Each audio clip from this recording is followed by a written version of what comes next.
Trading Nut, episode 120. Like, don't worry about the price. Don't worry about how much money you're making, because I think that's one of the biggest issues with traders is if they don't see a big amount of money being made, they don't like it. Or if they see a lot of money being lost, it scares them. The market's going to do something. Your job is not to fight it. The market never, ever runs away. It's always there. That personal diary of trading will make you a much better trader than... I could be right about the direction, but wrong about the trade. Don't focus on the monetary side. Trying to make too much money on a trade is what I have seen killed every trader. Your losses offer you some of the greatest insight you can find into your mistakes. Relax, learn the process. Candlestick pattern trading is a freaking trap. Don't be in a rush to become a millionaire. Let the market tell you what the market wants to tell you. This podcast is not financial, trading, or investing advice of any kind.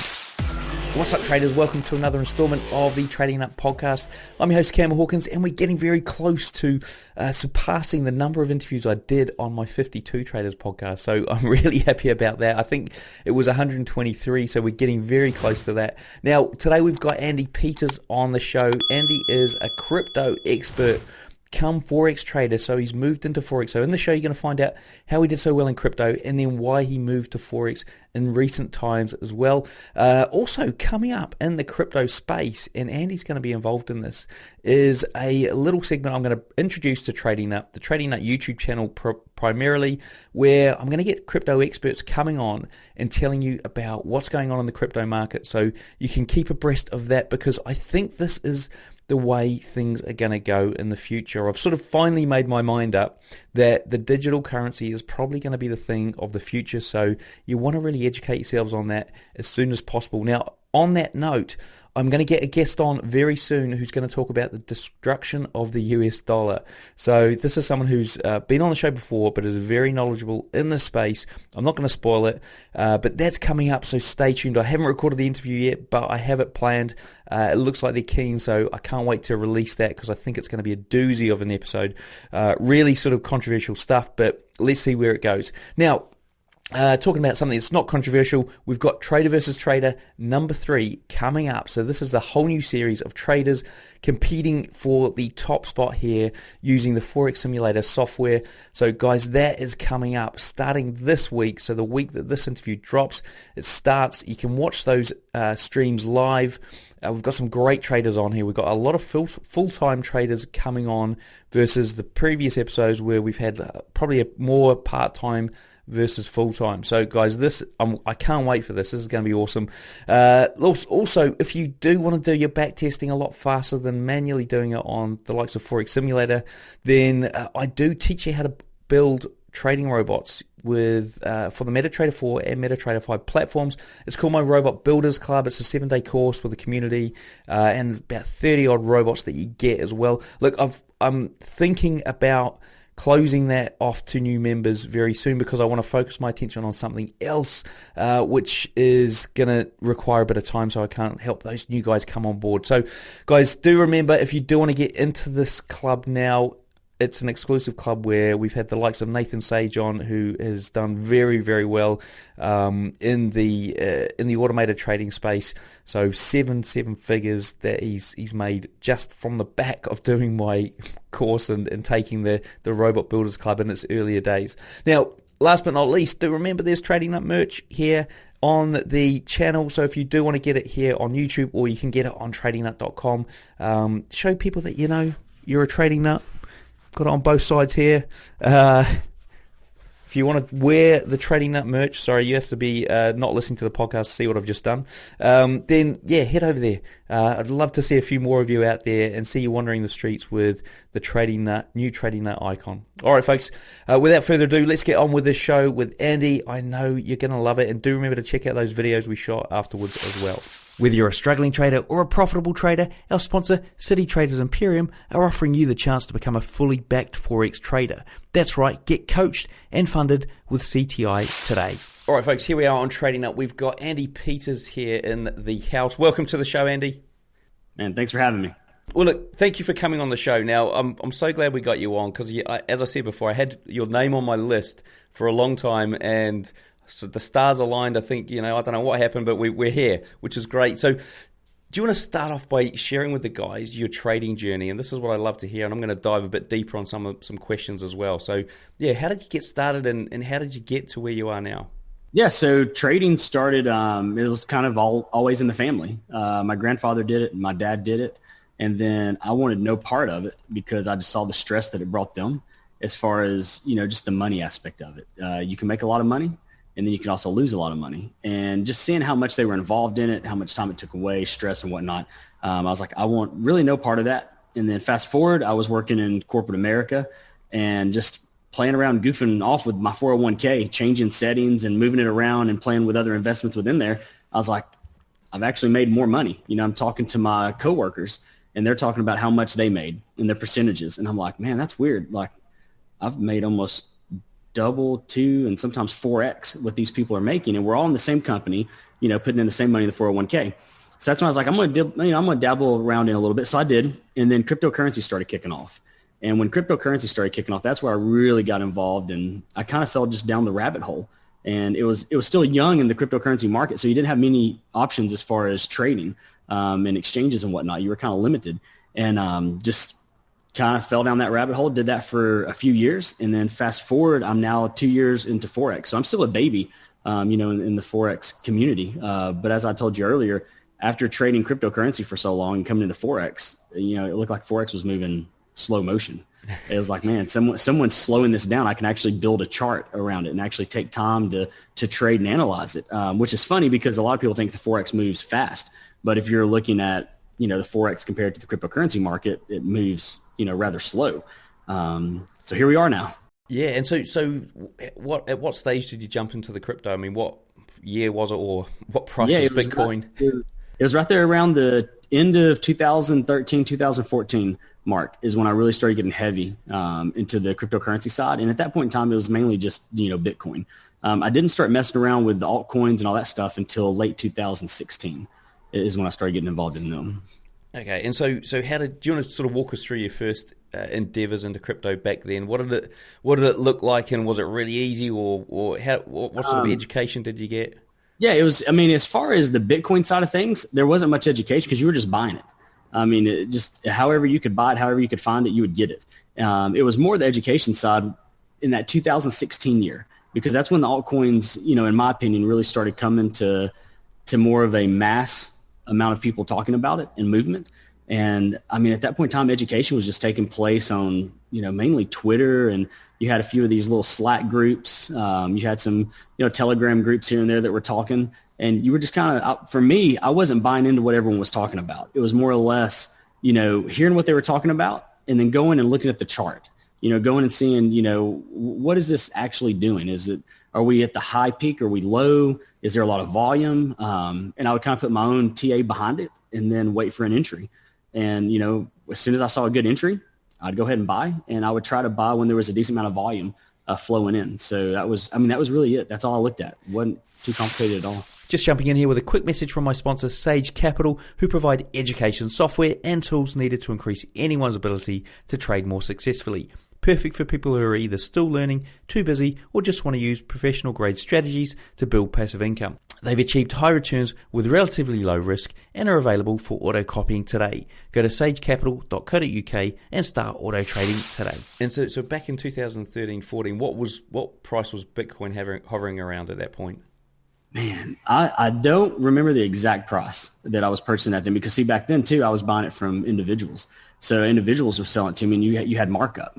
So you're paying a pretty high markup. But my average cost of Bitcoin purchased from altcoins and movements and from that timeline was around $358 was my average price of Bitcoin. Really? That's ridiculous. Yeah. That is absolutely ridiculous.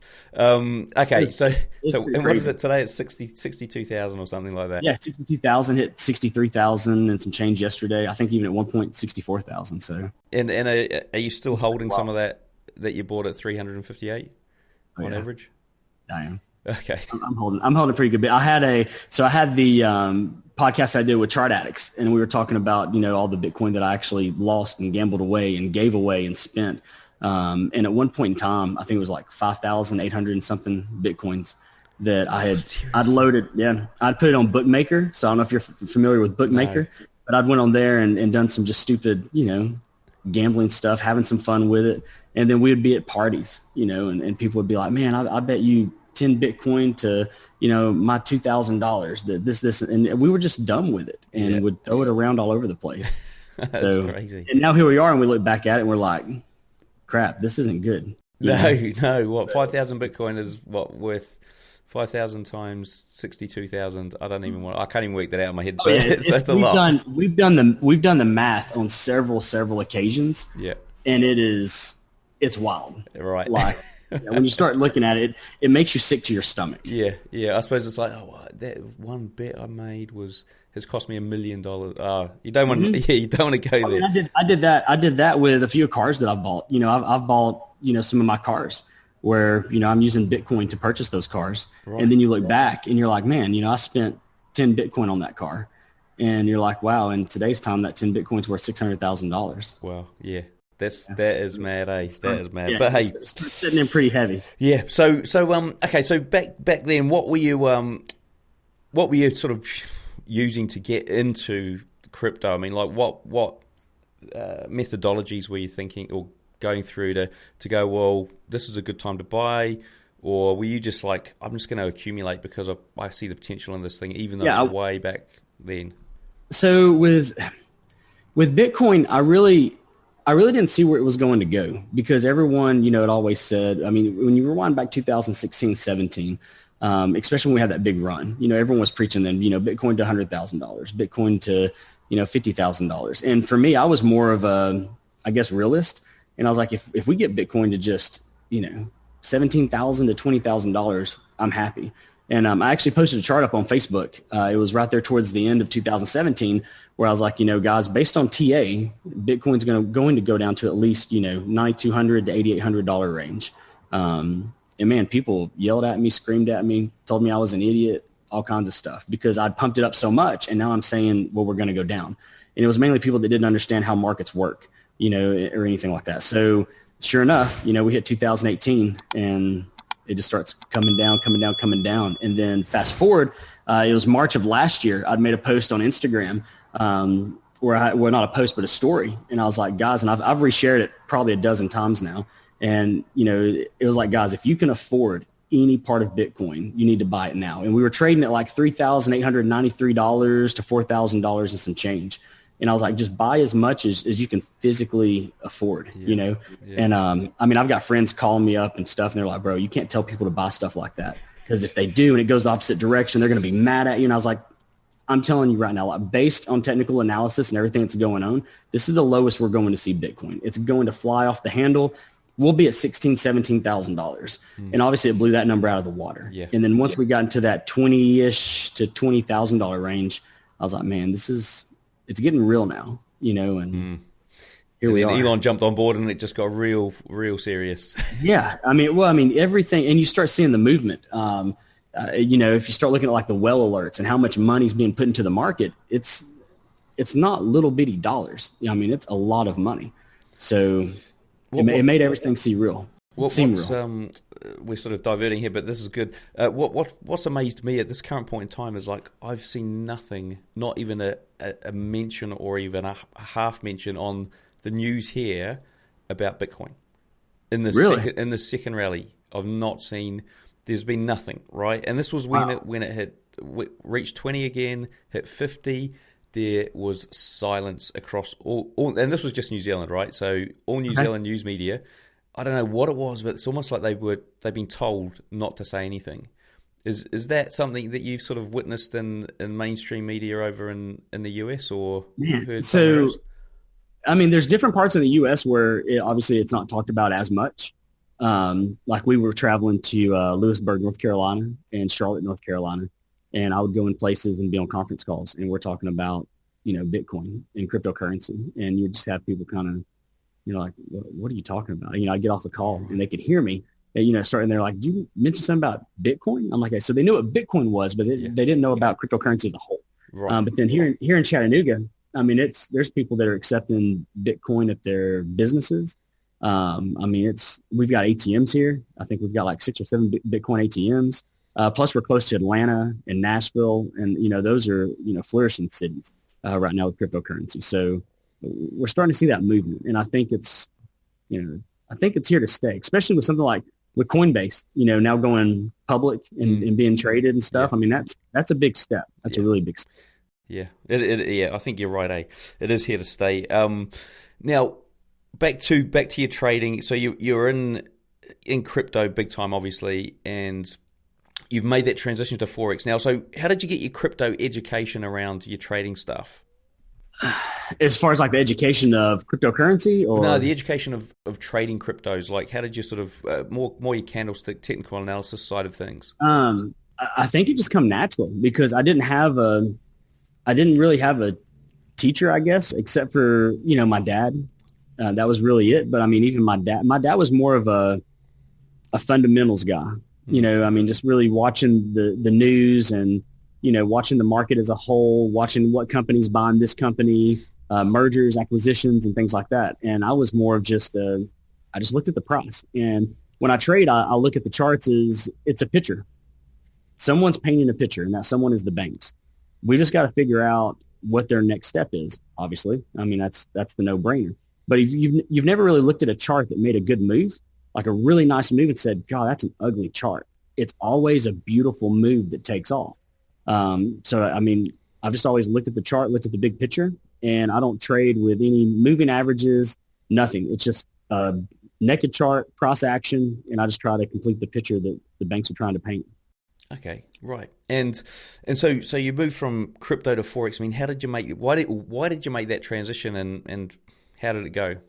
It was, so the transition obviously was just seeing, Q and, then Anthony Williams and Ryan Gilpin and a few others out there that were just having fun.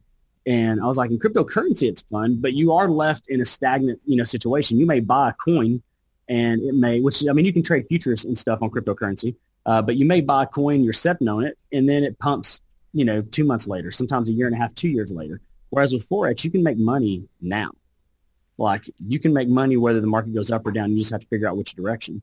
And I learned that once you start trading a larger account, I mean, you can almost ultimately click buy or sell. And if you're trading a big enough lot size, you make the money and you just close out and you're done.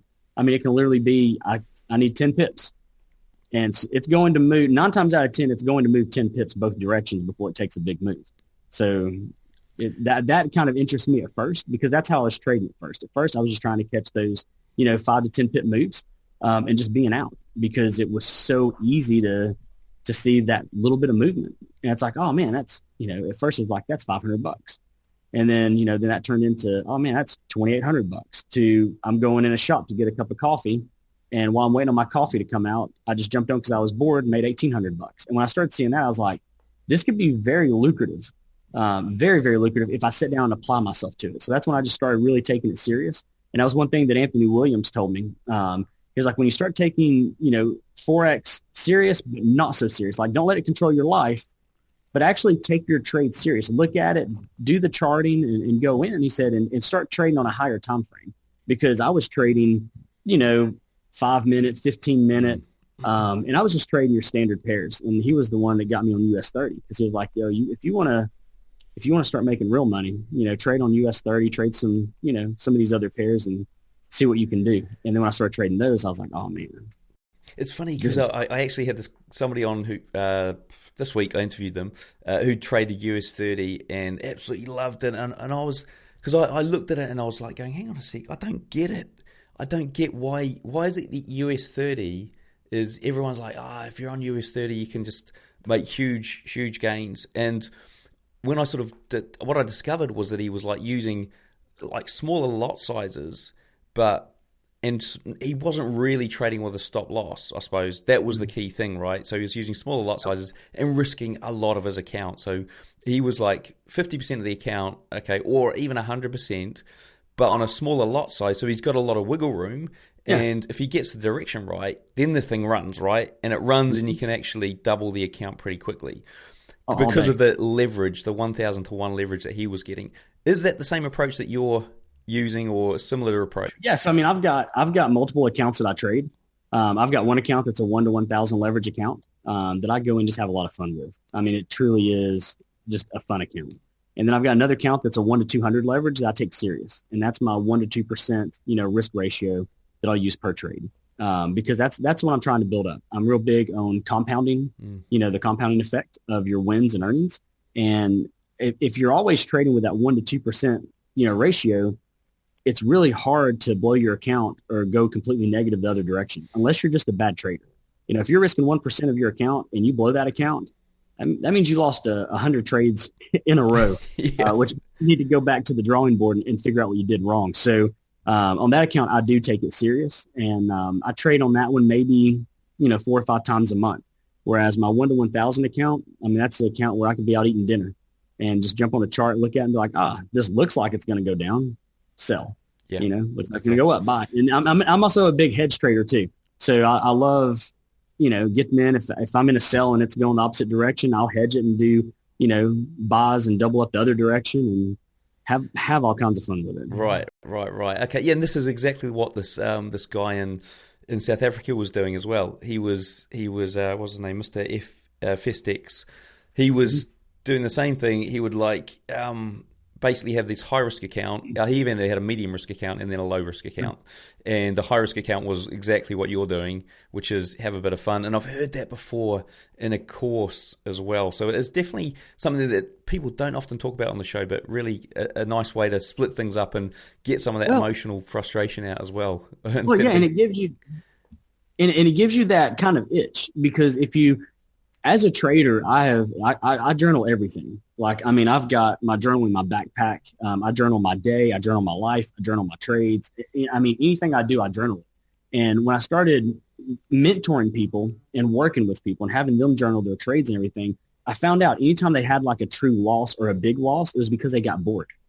They had idle hands, and they've done well. They've won 4 or 5 trades in a row, and now they're like, well, it's Wednesday. The market's still open for 2 more days. And I don't want to sit still. And you look at the chart and you're like, but there's nothing to trade here. Like, the market looks nasty. You've already had your wins. Be done with it. And just those idle hands, they just had to be in a trade. They had to have something to look at. They felt like they were missing it. And because of that, they would start trading their real account, their good account. Next thing you know, they just lost the entire week's winnings. And that's when I'm like, why don't y'all just open up a fun account? It's just a fun account. Put 10K in there. Put 20K. If you've got the money, put 50K in there. It's just a fun account. And say, I'm willing to risk, just throw out a number. Don't even worry about pips, percentage, nothing. Just say, I'm willing to risk $1,000 on a trade. Go in, buy and sell. If it goes negative $1,000, cut it off. Be done with it. And that way you get the itch out, you get the fun out, and you're not messing with your real money where you're trying to grow and build something for the future. Yeah, awesome. It's something I've never really sort of dived into deeply, but I think I actually might look into this. Now, so you talked about getting into Forex, and you got this more serious side of it where you're risking 1 to 2%. What does that look like, and how did you come up with how do you analyze or mark up a chart? Let's ask that question. Yeah. So the first thing I look at is I look at the just structure in general. I'll typically look at the daily and just see the bigger time frame. I'm a real big trend line guy, so I'm a trend line / zones. So I just find a nice trend where I've had a few bounces on it, and then I'll trade against the trend, trying to get the sell for that quick entry. And if it's buying up, then I'll trade zones, and basically it has to break zones to obviously continue the trade. And I keep it that simple. It's literally zones, trend lines, and that's it. And what do you say to people who sort of have lost faith in trend lines? So this is what I've noticed just recently, because I had a guy on who trades a lot of trend lines, and I always see the comments of people saying trend lines don't work. What do you say about to those people? They don't know how to draw a trend line correctly. Right. Okay. That's kind of, because if you look at, and I trade, so I actually use software too, within my MT4. And whenever we do the YouTube thing and all that, I'll show it to you. So I also trade like swing high, swing low markers within the charts. So like if I'm on the hour or the daily, I'll see the swing high, swing low. And it just gives a beautiful structure. Now, granted, where some people say trend lines don't work are the people that think that because it broke trend, it's going to drop, 150, 200 pips and continue dropping.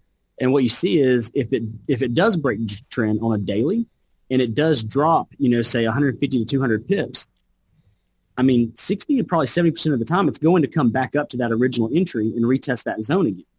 So when people are trading and they see their account at, $1,500 or $15,000 profit, and then all of a sudden it comes back and retests their entry, and now they're back at zero. They're like, well, that was a crappy trade. I guess I need to try again. It's like, well, no, you didn't have trade management is what happened. And because you didn't have trade management, you didn't take half profits. You didn't run a trailing stop. You didn't do anything like that. So with the team that I've worked with, we've actually developed a trade management tool that manages all of my trades for me.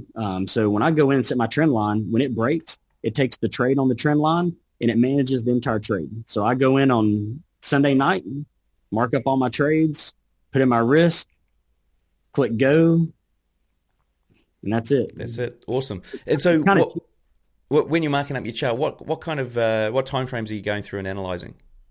So the daily for sure is what I analyze on.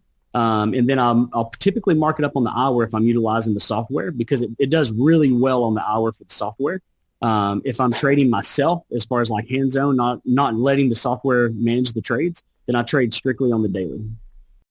And what about I suppose what are your risk to rewards on that trade? So when are you looking to get out and when are you looking to get out? So for me, I start trailing my trades right around the 25 pip range. So at 25 pips, I go ahead and protect my entry. That way I can't lose that trade. And then anything over 25 pips, I'll start trailing it behind by about 5 to 10 pips. Okay. And so at that point, would you say it's a one-to-one trade, or is it less than a one-to-one? Typically, yeah. Okay, right. So I saw on your website you had 92% winners. Is that still sort of about right, there or thereabouts? Yeah. Still pretty close. Because protecting the entry, it just keeps you from losing the trade. And I think that's something that a lot of traders will just utilize a stop loss in general. Mm. And for me, it's like if I'm utilizing a stop loss, I'm going back to a prior zone that it's retested or that was prior support that it broke. And sometimes that could be 120 to 170 pips away if you're looking at it on the daily. And if you bump it, down to the hour, it may be 80 to 90 pips away.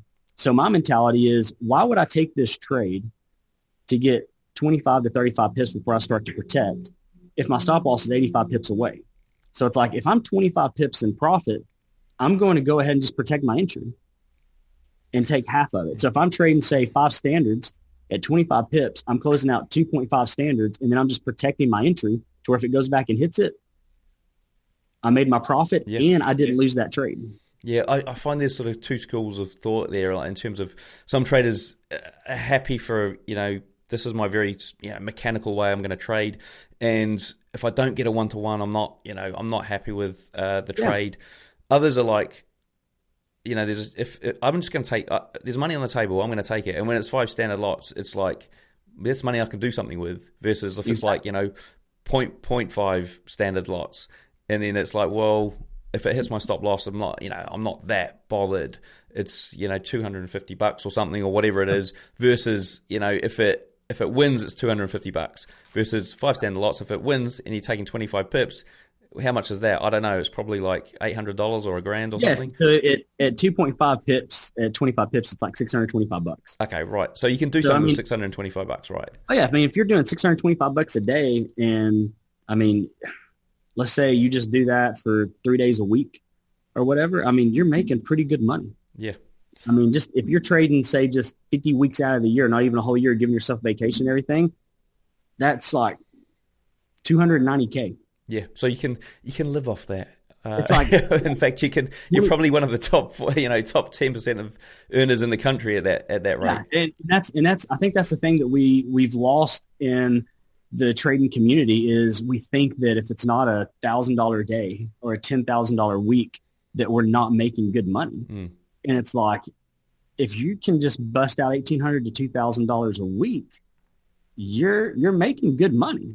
Like, you're making really good money. So, I just hate seeing that. And I think that's one of the big things that new traders miss out on is they look at people that are making $1 million, that are making $500,000. Like I did that account challenge from $20,000 to $500,000, and we risking 100% of the account. Literally on every single trade. And it was fun. It was a blast. It's like, you can't live your life trading an account like that. Yeah. But, it's, so I can be guilty too of putting that out there because I post those trades and I post those winnings, but then I also try to keep it real.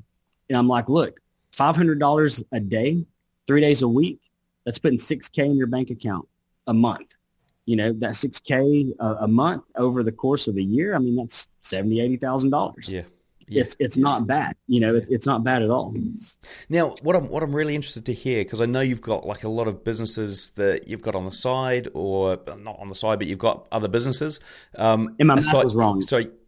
My math was wrong. I was doing the math in my head. Right, sorry. $625 a week times 3 times the whole year is like $90K. So okay, it's like, right. Okay, so it's slightly lower than 200. I thought it was a bit high. Where my math was wrong was I was thinking about when you trade the whole lot size of your 5 standards and not your 2.5. Yeah, but still it's livable, right? It's a livable wage. You know, you can live off that for the year. That's some people get that a full-time job, right? Mm-hmm. Now, what I'm quite interested in, because I know you've got a few businesses that you run as well, outside of trading and in trading, and you're trading crypto.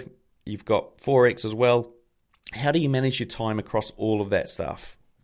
So the big thing for me, first of all, is family. So my wife and kids come first. And then everything else just kind of falls after them. So with trading, I can kind of trade whenever I want to. So I more or less say whenever, the wife's taking the shower or she's out with friends, the kids are in bed, I just jump on the charts and trade and have fun with it. I've got the Pip Lab, which is it's where I'm at now. It's a trading kind of camp facility where people can come in 24 hours a day and they can trade. They can do markups with each other. I do education here. I do mentorship, life coaching, everything here out of this facility. So sometimes I'm just here hanging out, with other clients, and then we're just trading, having a good old time. And then between the businesses, the brick and mortar businesses, I've got a really good, group of people that help me with that. So the balance itself has always just come from really not stressing about what's happening, just looking at the whole picture and as kind of like a pie chart and saying, where am I allotting my time this week? And I kind of just plan my weeks out and just stick to the schedule. And then there's times that obviously I can't stick to the schedule. Stuff comes up and I have to move things around. But it's just, I don't know, it's always come natural to me to balance my time. I look at my time, the clock is a 24-hour clock. Like I don't look at like, oh man, it's midnight. I've got to get ready to go to bed. It's like, well, it's midnight. Like I got this to do. I've still got 12 more hours in this day. Yeah. So I'm at work 6 to 7 more hours, and then I'll sleep 4 to 5 hours. I've never slept a lot.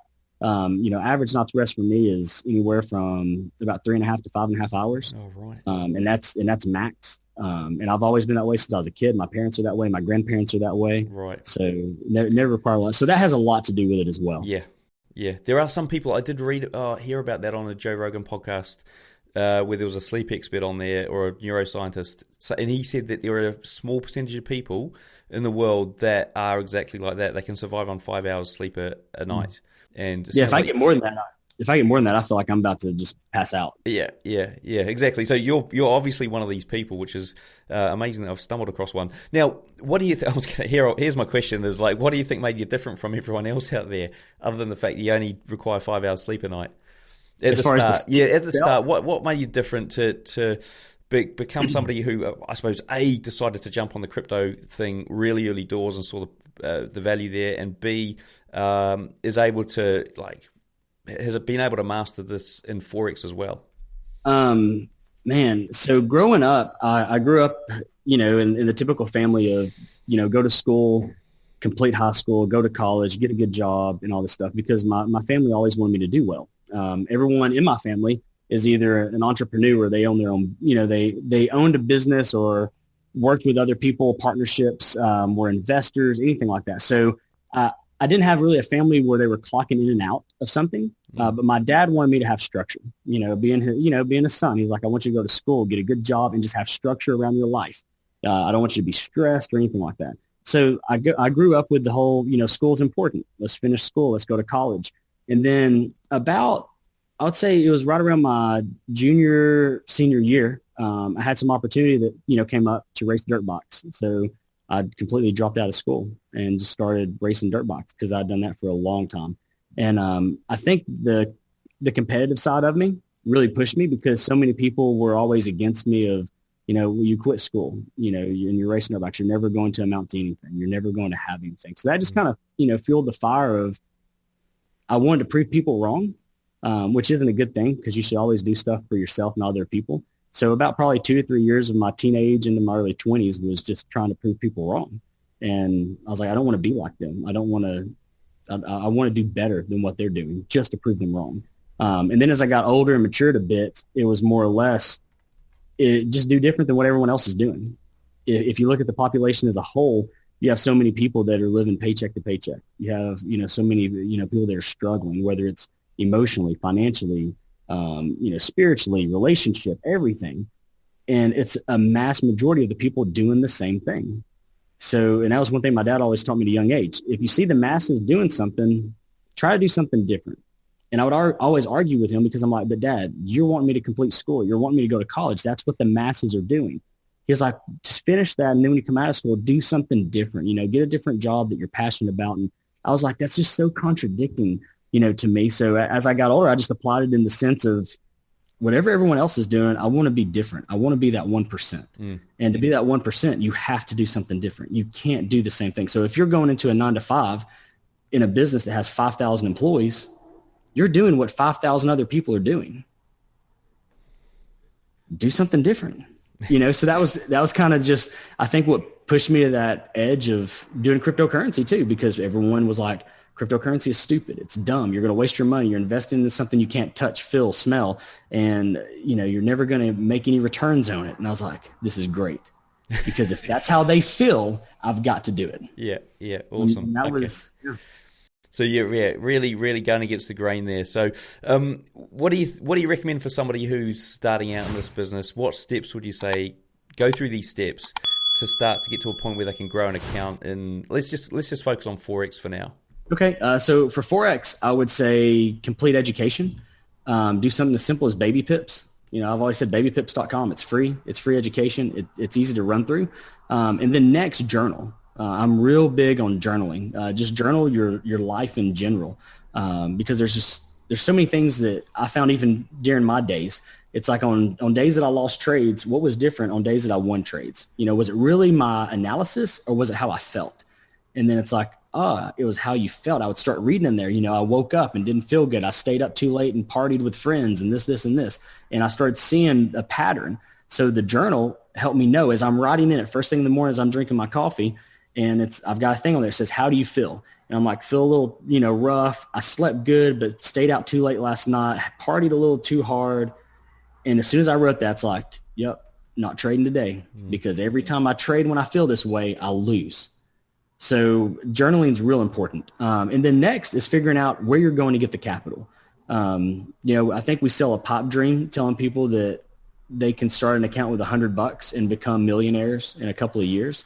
That's not always the case. You have to have capital to, you've got to have money to make more money. So then you've got to get creative on how am I going to build my own capital to where I can start making more money, because 10%, of a $10,000 account in a matter of a month, $1,000. And if you can compound that over the course of a year, you're going to start seeing good returns on, year 3 and 4. But if you're trading a $100 account, making 10%, it's going to take you a while to get there. It's not going to be as easy. And because you're not making those types of returns, you're going to get distracted. You're going to get distracted when something else pops off, or when a friend wants you to go out to eat dinner, because you're like, well, by not trading today, I'm only losing $10. And if you just do that 5 or 6 times, that compounding goes out the window quick.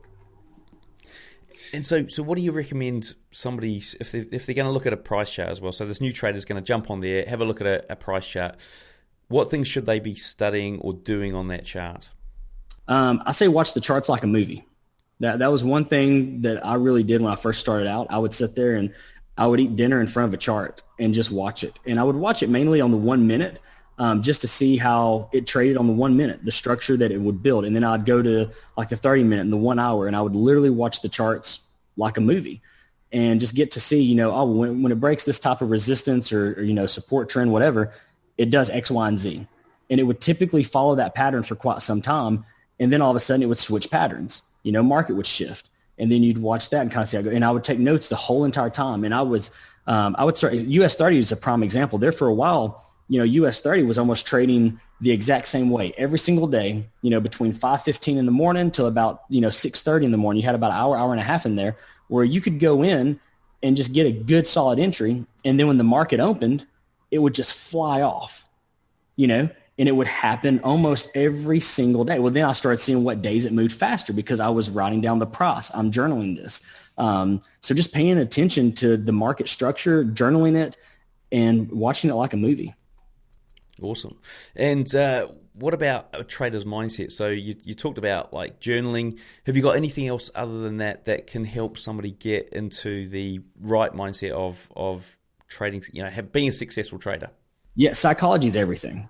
I mean, psychology is everything. I've been in a room with 15 to 20 people doing mentorships and training. And I'm like, all right, guys, we're taking a buy right now on US 30. And we take a buy. And only 2 people win the trade in the whole room. And it's hold on a second. How can only 2 people win this trade? And we all took the same trade. I won it. So how did everyone else lose it? And then it was like, well, because I over leveraged and it might have dropped down in drawdown. You might have drawdown for maybe 10 to 15 pips, but they're trading, $10 a pip, $15 a pip. And it started scaring them. So they closed the trade out in negative balance. Or it went up to where our take profit was and they didn't take profit. And then it came and knocked them out. And it was the psychology of I wanted more or I was scared because I was going to lose more. So I think psychology is key to everything. And psychology is a hard thing to work on. I think it's one of the toughest things as a trader, getting your mindset right. And you have to detach yourself from money. That's the most important thing, is detaching yourself from the money itself. And I think that's where, I've kind of got a really good start in it, because since I purchased Bitcoin at such a cheap price, if I go in and fund an account with 1 Bitcoin, my average buy-in is next to nothing. So I have no attachment to that. Yeah. It's like if I blew an entire account of 60K, I've got less than $400 in it. So there's really no attachment to that money. And I think when you have that, and that's something I've seen real big, like Anthony, Anthony has no attachment to money, like none. He wants to make more money, but as far as the dollar bill, he has no attachment to it. There's no emotions when he's losing that money. And I think when you don't have the emotions tied to it, and you're not worried about how much money you're making, how much you're losing, and you're just trading with proper risk, you're sticking to your plan, sticking to your journaling, you're going to win. There's absolutely no way you can lose if you're following the rules that you set for yourself. Cool. And what about like one thing that you recommend a retail trader spend the next month mastering? So if they had to go away and practice, what would it be? I would say studying price action on zones and trend lines, and just don't even trade it. Just mark it up and put notes on your trading view or whatever you're using to trade it, and see if it does what you want it to do. Like, don't worry about the price. Don't worry about how much money you're making, because I think that's one of the biggest issues with traders is if they don't see a big amount of money being made, they don't like it. Or if they see a lot of money being lost, it scares them. So when you're just marking it up on the chart, it's like, oh man, I took an entry there and there was my take profit and it hit it. Crap, that'd have been a solid trade. And if you can do that for a solid month, the only thing you've got to do different now is when you mark that chart up and it's going to buy, you go to your MT4, MT5, whatever, set it, go for it. That's it. Yeah, exactly. Getting the money out of your head. Yeah, that's a great little way to do it, and a great little hack. I love it. Right, we're going to jump into the quickfire round here to wrap up the show. So let's just focus on Forex, because it's probably going to be easier because your crypto story is quite long. How long did it take you to go from newbie in the Forex market to consistently profitable? A month and a half. What's your favorite entry setup? As far as like you see something on a chart and you go, bang, I'm in. I love this one. Yeah, just looking at the daily and seeing it break a zone. That's it. What strategies do you use to exit or manage trades? I'll do my basically 25 pips is all I look for. So I look for my 25 pip profit, cut it in half, protect my entry. What's your recommended trading book or resource? Babypips.com. What's your preferred broker and trading platform? Carbon Capital. Hey, you ever wonder what broker I use? Well, I use Hanko Trade. It was a no-brainer because I was looking for a broker with good trading conditions and no restrictions on trading my strategies. But one of the main reasons was their raw ECN spread, which could challenge any other broker you're trading with. Learn more at hankotrade.com or click the link in the description. Walk us through your worst ever trade. Worst ever trade was I was at home with my kids, and I had magic keys hooked up to my MT4. And it wasn't me that took the trade. I was cooking dinner with my wife, and I just kept hearing that chunk, chunk, chunk, chunk, chunk, chunk, chunk. And I was like, what is that noise?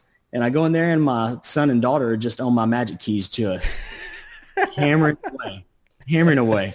And that was a trade I just had to cut loose. I mean, I tried to come back from it, but yeah, it was a rough trade. The downside of magic keys. it was. But I mean, like I say, the worst trade though, personally, that I've taken was when I was doing some scalping on gold one night and just got too rowdy and was just having too much fun. I'd had a little mini 2 glasses of wine and just started hedging left, right, and the account just went gone. So it was a rough one. Right, final question. If you could leave our listeners with one piece of advice, what would it be? Leave out the noise. Don't listen to if there's negative opinions coming in, to your life from people, because as traders, people watch you and they start talking. And I've seen a lot of really good, mindful traders who could be amazing traders let people get in their head, and they just stop trading, stop learning or anything. It's like, if you've got a dream and you want to be successful in the foreign exchange market, keep pursuing your dream, follow good people. Most of the people like you have on your show, and just trust the process and don't listen to the noise. Ignore all of it. Cool. Awesome. Well, look, Andy, before you wrap up, what's the best way for traders to get hold of you? So on Instagram, it is _Andy Peters _. On Facebook, it's fb.com/Andy Peters, V as in Victor. And that's it.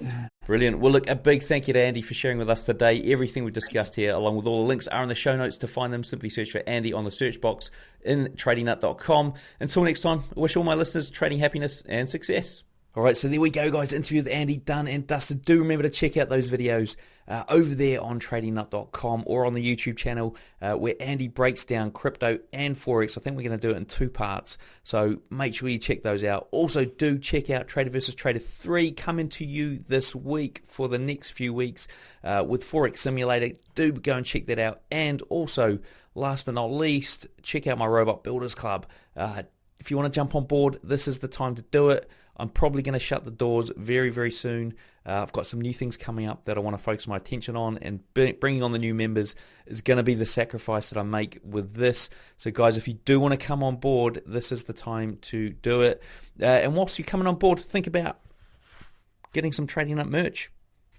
Remember, it's good on both sides as well. Show you guys that you are a Trading Nut with the Trading Nut merch. It's over there on YouTube. It's over there on tradingnut.com.